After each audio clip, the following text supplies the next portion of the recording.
Guys, हम हमारे day to day life में ऐसे ही सेंटेंसेस का बहुत यूज़ करते हैं जहाँ पर हम कहते हैं कि उसकी अपने परिवार से बोलचाल बंद थी, उन दोनों के आपस में बोलचाल नहीं थी, मेरी अपने सारे दोस्तों से बोलचाल है, क्या उसकी तुमसे बोलचाल है। गाइज, इस प्रकार के सेंटेंसेस को हम इंग्लिश में कैसे कहेंगे, इसके लिए कौन से स्ट्रक्चर की यूज़ करेंगे, आज के इस वीडियो में हम सीखने वाले हैं। इस प्रकार के सेंटेंसेस को इंग्लिश में कहने के लिए आपको ये स्ट्रक्चर फॉलो करनी है।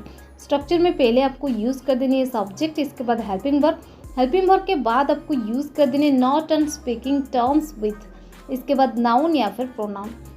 चलिए कुछ एग्जाम्पल्स लेते हैं ताकि आपको ये स्ट्रक्चर और अच्छे से क्लियर हो जाए। उसकी अपने परिवार से बोलचाल बंद थी। He was not on speaking terms with his family. He was not on speaking terms with his family. क्या तुम्हारी उससे बोलचाल नहीं है? Are you not on speaking terms with him? Are you not on speaking terms with him? तुम्हारी उनसे बोलचाल क्यों नहीं थी? Why were you not on speaking terms with them? Why were you not on speaking terms with them? उन दोनों की आपस में बोलचाल नहीं थी। They both were not on speaking terms with each other. They both were not on speaking terms with each other. मेरी अपने सारे दोस्तों से बोलचाल है। I am on speaking terms with all my friends. I am on speaking terms with all my friends. मुझे नहीं पता था कि तुम्हारी उससे बोलचाल बंद है। I didn't know that you were not on speaking terms with her.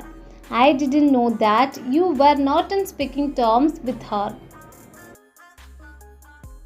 मेरी उससे बोलचाल नहीं है। I am not on speaking terms with him. I am not on speaking terms with him. हमारी उससे सालों से बोलचाल बंद है। We are not on speaking terms with him for years.